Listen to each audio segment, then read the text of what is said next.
October 10, 2025. Ang araw na yon ay isang dapat masayang biyahe lang. Isang paglalakbay para ipakita ang ganda ng Davao Oriental, ang mga dagat, bundok, at tanawin na kay gandang balik-balikan. Pero sa gitna ng aming paglalakbay, biglang yumanig ang lupa.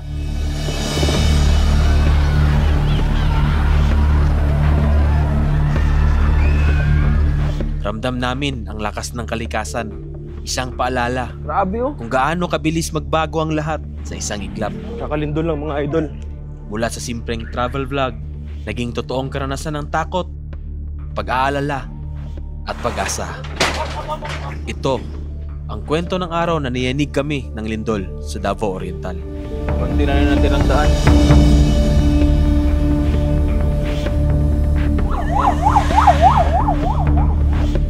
Grabe. Wasak yung pader ng eskwelahan na yan.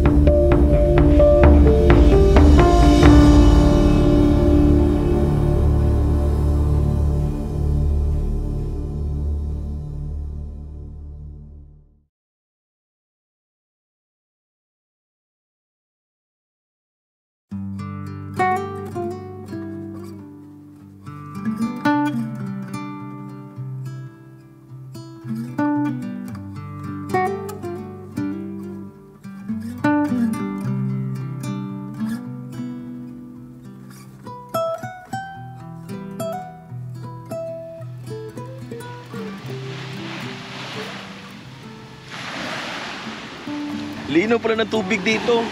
Madilim na kasi yung pagdating namin kahapon. White sand pala tong lugar na to. Sobrang ganda. Medyo pino din yung buhangin mga idol. Sobrang mura dito. Ito ata yung pinakamurang accommodation namin. Binayaran namin dito 95 pesos para sa 2 tao tsaka isang sasakyan na car camping. Tapos tingnan nyo. Solid. Ang ganda. Ano dito? Grabe. Sobrang mura. Itong area na to mga idol, nasa Baganga. Nasa Baganga proper lang to. Medyo mabahay ang paligid, pero malinaw pa rin at saka malinis yung tubig mga idol. Kakagising lang namin at sulit, ganda ng dagat. Okay, palis na tayo dito sa Balyan Beach Resort at on the way naman tayo sa next destination natin ngayong umaga, ang Lake Carolina. So, siguro mga ilang minuto lang, siguro mga 20 minutes andun na tayo mga idol. At tapos na kami mag-breakfast. Ang goal natin ngayon ay makahanap ng maliliguan kasi wala kaming ligo. Time check, 7:54 ng umaga. Medyo maaga tayo umalis ngayon kasi marami-rami yung pupuntahan nating mga lugar. At sana mag-enjoy kayo sa episode na ito mga idol. Tuloy-tuloy lang yung biyahe natin. At tara, biyahe muna tayo. Punta tayo ng Lake Carolina. Let's go!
Tingnan natin ano meron dito. Ayan, lino. Ano to? Stage siguro yan. Or Hindi ko alam kung ano yan. Ay, linaw. Kita yung ilalim eh.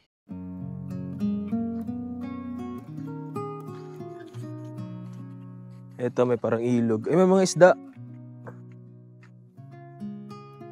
Sobrang linaw. Oh, doon. Sobrang blue doon, oh. Ibang resort na rin yan. Yan sa kabila. Ito, ginawa nila ng parang swimming pool para pwede kayong tumambay. Yun, oh. Grabe. Linaw. Kitang-kita yung ilalim. Bug lang tubig. Dili. Ha? Sakto lang. Yan, mga isda, oh. Solid. Yan, oh. Kita naman sa camera, eh. Nag-green-green yung tubig. Ganda. Solid dito. Ayos. Ayan, sobrang lawak. Pero nakakatakot na mag-swimming din sa malayo.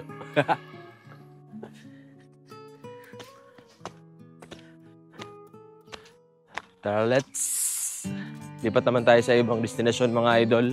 Ang susunod na destination natin, mga idol, ay Curtain Falls dito sa Baganga. Siguro mga bina natin mga 1 oras galing dito yung biyahe.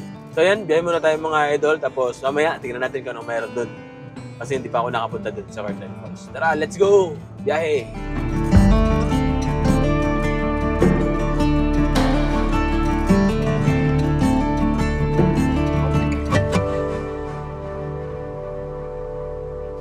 So, Curtain Falls. Rebelinda. Close ang Curtain Falls.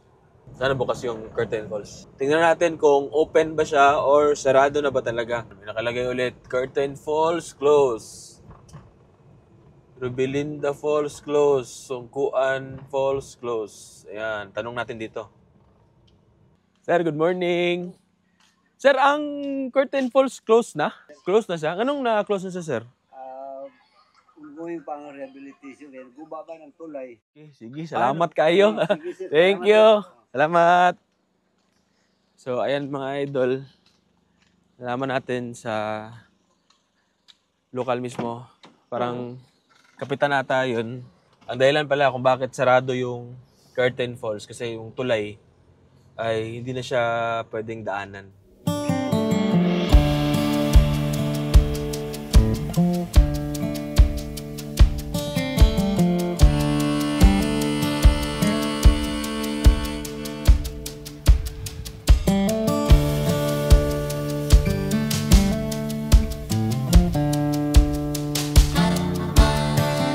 Mga kahoy, oh.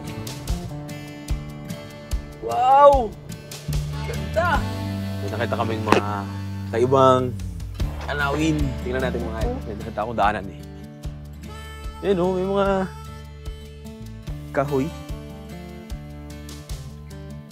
Yan, oh. May mga kahoy. Tapos parang ito, parang pasyalan din. Parang pwede atang pumasok dun, eh. Tingnan natin.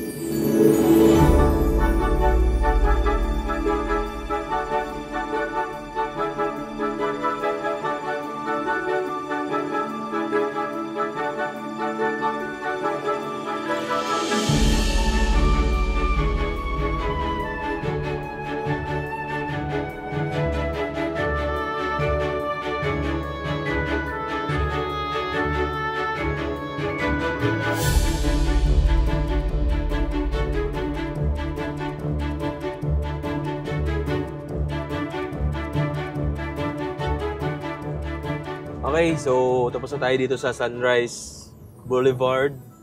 At sa di kalayuan mga idol, actually tanaw na nga yung San Victor eh. Pupuntahan natin yung sa may San Victor. Tingnan natin kung magkano ang patawid. Diyan lang sa unahan siguro yung sakayan papunta ng San Victor. Tingnan natin kung pwede tayong tumawid. Kung hindi man tayo makatawid ay mapakita ko sa inyo yung isla. Medyo malapit lang naman eh. Baka kaya namang liparin ng drone. San Victor Island, 300 meters on right. Kita pala dito eh. Yan yung San Victor. Maliit lang siya na isla mga idol, pero white sand. Ayan o, may nakalagay, San Victor Island. Tanong natin kung magkano.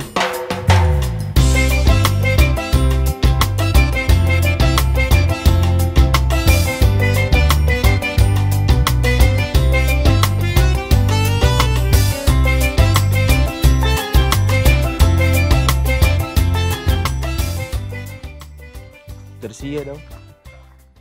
Kuan, bangka. Lah. Balas pala ito. Asa? Low tide? Garcia daw. Bangka. Garcia daw ang bangka.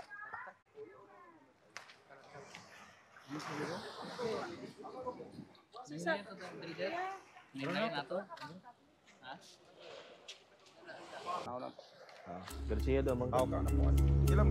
Sa puntong ito ay wala kaming kaalam-alam sa sakunang parating. Hinihintay na lang namin ang bangka para makasakay na sana patawid sa isla nang biglang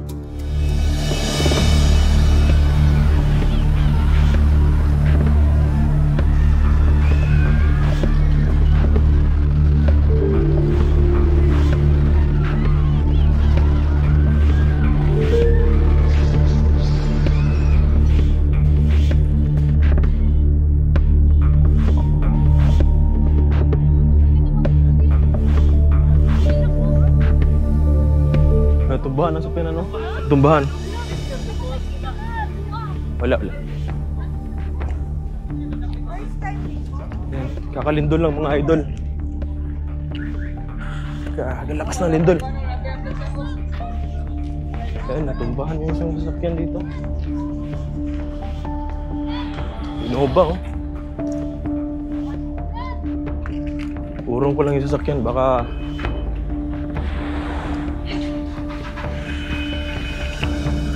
lakas ng lindol, grabe.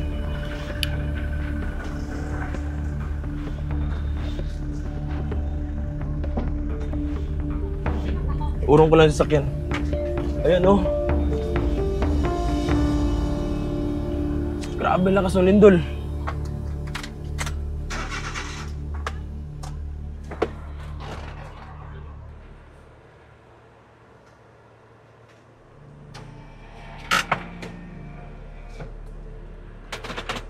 Ng lindol mga idol. Grabe ang lakas. Hindi ko lang na-record mga idol kasi nagtakbuhan na yung mga tao. Nakita nyo naman yung sasakyan. Napakalakas ng lindol. Grabe.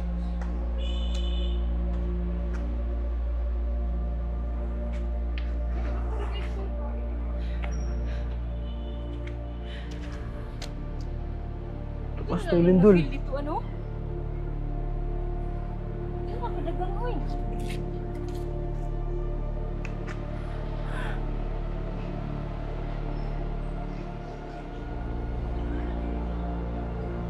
Lakas. Dito nag-park. Patay na yung lipan.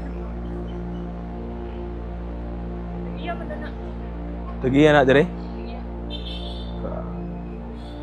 Yan, grabe.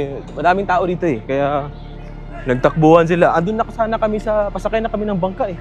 Pasakay na sana kami ng bangka. Akala ko nalulula ako. Ayun, nagtutulungan nila sa may-ari daw yan eh.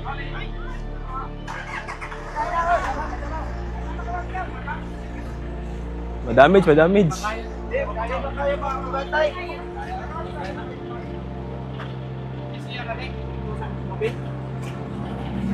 Talian dyan, talian no? Para dili mo naog. Ay lang pagkabantiyan. Magamit sino ang pagkabanting mo? Ay, one man.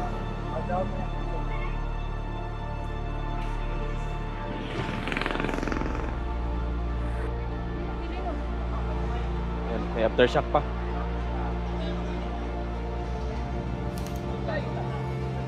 Dili wala dito. Dili lagi batuan daw. Monta na dito. Tara.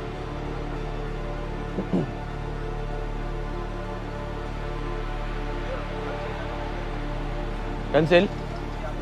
Wala na yung biyahe? Gabi na yung araw, lilo, usok. Oo, delikado. Kano lang siya, PSI. Mhm. Sundan ko lang mga tsunami, naamo dito, wala. Bitaw, no? Oo, ang sige na siya. Ayan, so wala pang abiso sa Coast Guard kung cancel na ang biyahe. Pero delikado. Tumawid, baka biglang mag-tsunami mga idol. Pero hindi naman bumaba yung dagat. Ayan, no? Hindi naman nag-low tide. Pero delikado pa rin yan kasi baka biglang mag-tsunami at nasa isla kami. Mahirap nang lumikas doon. Lumikas agad yung mga nasa isla. May bangka na palapit dito sa mainland mga idol. Kana mga guests na dito. Kuha na sila. Gilikas na sila dito. Ayan na yung mga guests. Nilikas na para sa safety. Sino ba namang makaisip na mag-video pa? By the time na ma-upload ko to mga idol ay mabalitaan niyo yung lindol through the news. At ito mismo, nasa Baganga kami. Siguro ito yung epicenter ng lindol kaya sobrang lakas. Grabe.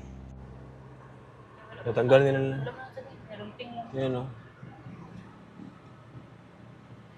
Buti na lang hindi na basag yung salamin ng sasakyan. Yan o. 7.6 magnitude. Ang epicenter mga idol, Manay, Davao Oriental. Kahapon, dinaanan natin yung bayan na yan. Puntahan natin yung epicenter ng lindol, yung bayan ng Manay. Tingnan natin kung anong meron doon mga idol. So, tingnan natin kung ano ba ang status after ng lindol. Malamang may mga aftershock pa mga idol. At kanina nga, nakuha na natin na may konting aftershock. At yung mga tao, ayan o, nasa tabi ng dagat. Kasi nag-aabang sila baka biglang mag-low tide. So, alam niyo na pag biglang nag-low tide yung dagat at nawala yung tubig, ang kasunod niyan tsunami na. May dadaanan kami dito na damage. Malit lang naman, pero epekto na to ng lindol. So yung tulay, medyo umuka. Oh. Ayan, oh.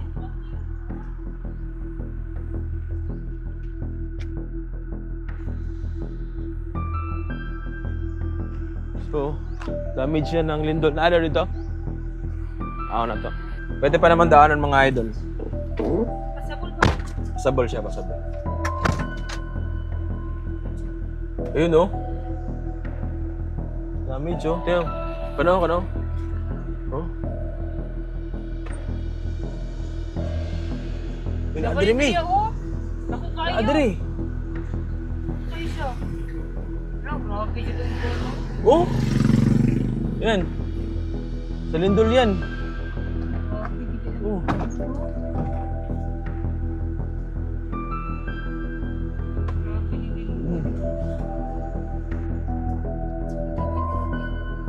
Yan, may nadaan kami 7-Eleven mga idol. Durog na durog. Grabe. Masak yung mga salamin. Grabe, wasak ka diri bosoy. Mapag-inom, morot. Oo ba? Grabe, oh.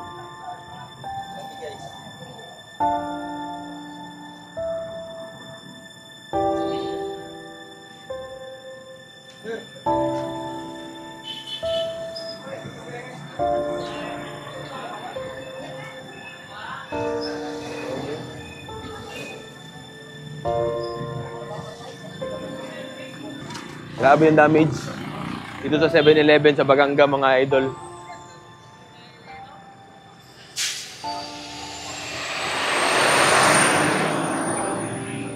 Yan. Yung mga sa Bureau of Fire yan, baka may mga kailangan na rescue. Grabe damage. Tuloy lang tayo sa biyahe mga idol. Ayan, tinakpan na nila. Oh. Kasi delikado yun sa mga tao. May mga bubog ng salamin. Isipin mo mga idol, yung salamin ng 7-Eleven, sobrang kapal na nun. Ubos lahat, wasak. Pati yung kisame ng 7-Eleven na yun, wasak din. Baganga pa to mga idol ha, hindi pa to epicenter. What more dun sa mismong epicenter ng lindol. sa... Nagpila na. Oh, ayun, nagpila na. Pila na yung mga sasakyan sa gasoline station. So, dito na tayo sa sentro ng Baganga, mga idol. At halos karamihan ng mga establishments ay nagsara na. Ayan, oh. Sarado na lahat. Kasi pagkatapos ng lindol, eh. Ayan. May emergency pa. So, ayan, may bukas pa pala. So, buti na lang may mga ilan-ilan pang mga bukas na mga nagbebenta ng lechon manok, mga fried chicken. Kasi yung mga tao na kailangan bumili ng mga pagkain, nasa labas lahat ng mga tao. Kasi may mga aftershock pa. Yun, may damage. Ayun, oh, gumuho yung building. Tapos dito sa harap, bumagsak yung semento. Tabunan yung mga motor.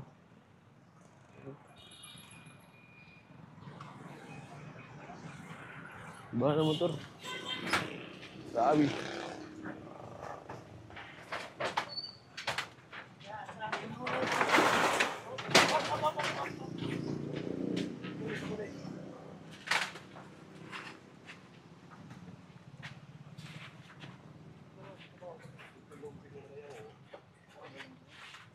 Sak yung motor, oh.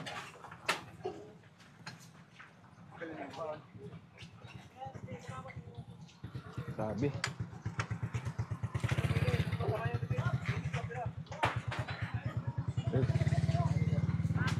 Tutukuhan nila yung mga motor para hindi tuloy masira. Grabe talaga yung pinsala ng lindol. Narating na natin yung bayan ng Caraga, mga idol, at meron din kaming nadaanan dito. Oh, wasak din, oh. Yung mga sa amin, no? O sa amin, ni sa tanan, boss? Ano, tubangan na ni? Oo, sa amin na tanan. Grabe. Ay ka nang sa tubangan. Oh. Dili ulit sa amin ng kuan na sa amin na Andre. File yun na. Ah, file na siya. Na At sa amin na diyan sa tubangan. Ay file na Andre.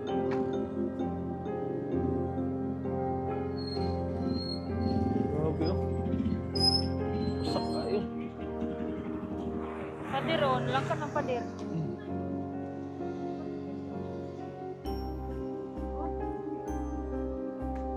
Ah, grabe, oh. Pati gilid, oh. Wasak. Kisame. Grabe damage. Basag yung salamin. Ito, pader. Yung sa likod. Bumagsak din. Grabe.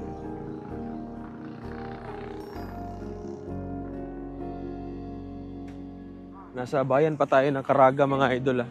Hindi pa to yung epicenter mismo ng lindol. At yun ito nakalala yung pinsala.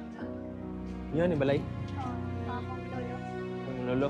Nakada sa sulod. Ganina. Pagkuhan. Dapat dito sa Ano, kaskilahan. Walay tao diha. dito sa padir. Ah. So yan.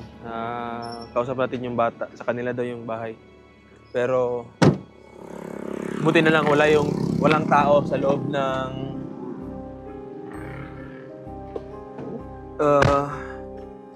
walang tao sa loob ng bahay nung bumagsak. So, ayan. Safe naman ang lahat. Wala namang na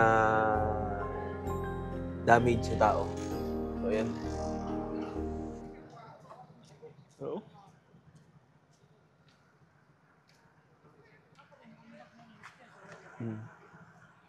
Rescue na siguro. Dado ni ambak estudyante dire. Ah, balo. Sige, salamat boss. Kaya wasak yung pader ng eskwelahan na yan. St. Mary's Academy of Caraga. Hindi lang masyado kita sa camera, mga idol. Napakadelikado. Kawawa yung estudyante. Tara.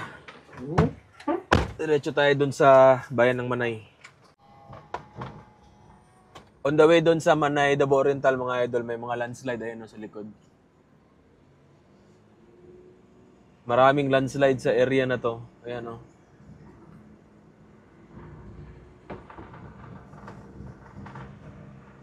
May mga bato na nahulog galing sa bundok. Sa mga bumabiyahe, mag-ingat kayo. Ayan o. Pero ang bilis ng responde ng DPWH tsaka lokal na pamahalaan. Ayan o. Poste.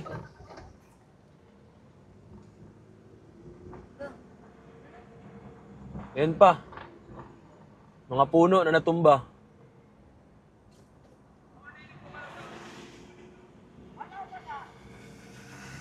Ayan. Malakas ng madami ang pinsala dito sa earthquake sa Lindol.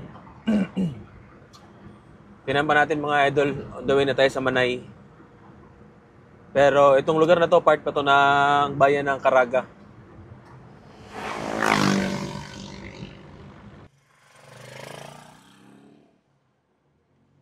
Ito, malaki-laking landslide to. Konti lang na natin ang daan.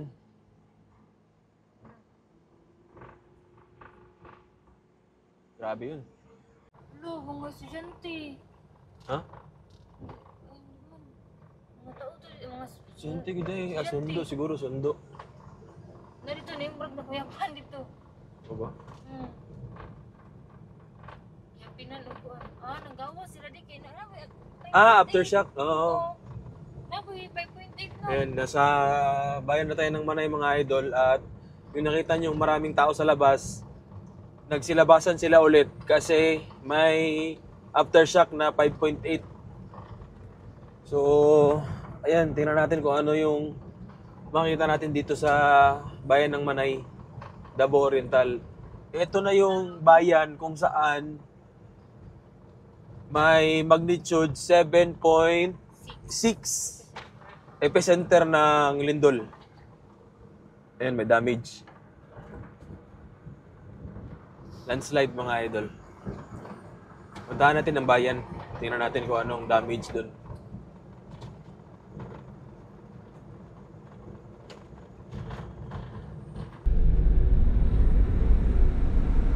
Nawasak yung building sa taas. Pero sa ilalim wala namang damage. Dun lang sa second floor may mga bumagsak na mga semento tsaka kisame. Wasak din mga idol. Kakapasok pala natin ng bayan ng Manay. At mag-iikot-ikot tayo dito. Tingnan natin yung pinsala ng lindol.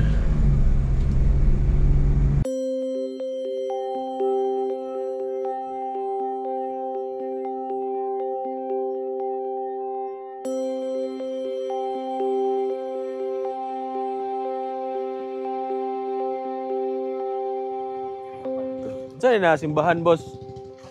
Katoliko na siya. Mura ni damage dire. Napay mga kuan mga karsada, mga tipak. Dire sa Pag gani ko naglibot-libot, ikaw ko kuan. Parang gani sa bukid ba? Karon Dagang kag naagi ang damage. nagdagan sa dalan mga pardaon. Ayan mga idol, wasak yung sa taas na bahagi ng simbahan. Bayan ng Manay, yung epicenter ng lindol. Dire sentro, boss, kani pala yung nakitaan. Okay pa lang.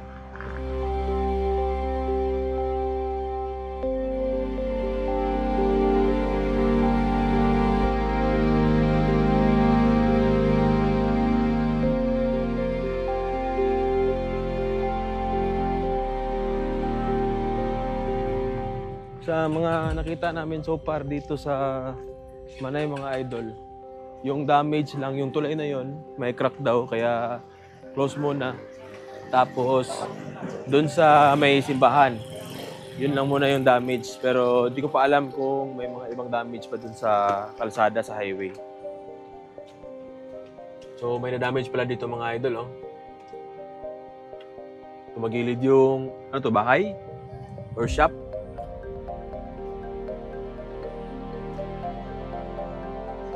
may crack din yun sa gilid ng building. Babang parte, ayun, may damage din pala sa ilalim sa mga tiles. Pero hindi ganun ka-damage tulad dun sa mga nadaanan natin kanina mga idol. Sa lahat ng nadaanan namin ngayon, pinakamalala yung bahay sa may bayan ng Caraga. Biyahe na tayo ulit.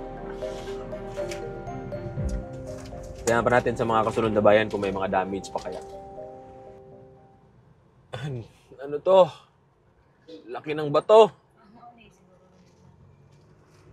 Laki ng bato, nahulog. Delikado yun pag natsambahan ka na, padaan ka, tapos nahulog yun. Napaka-delikado nun. Grabe. Laki ng bato mga idol. May mga ilan-ilan pa palang mga damage dito sa palabas ng bayan ng Manay.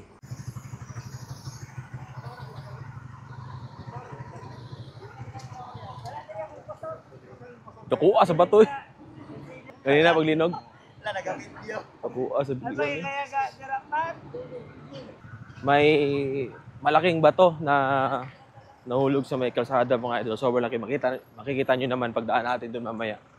Pero nilagyan na sa gilid. May mga malalaking equipment yung gobyerno dyan. At inaayos nila pa para makadaan yung mga sasakyan.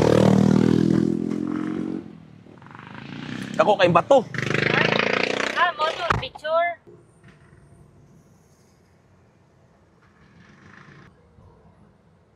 Ayan, sobrang laki ng mga equipment mga idol, oh.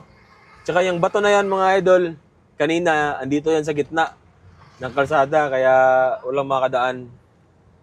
So, buti na lang, mabilis yung pag-responde ng mga equipment ng gobyerno. So, yun, nasa gilid na siya. So, tuloy na yung biyahe. Tuloy natin yung biyahe mga idol. At on the way na tayo sa bayan ng Tarragona. So, dito sa area na to mga idol, may mga damage din ng mga bahay. Yan o. Okay. Pero, good. Yan, may damage din pala dito sa area na to. Yung mga bahay na nasa gilid ng pangpang. Yan, meron din dito. Bumagsak din. CR siguro yun. Pink. Ayun, may crack din sa gilid. Oh.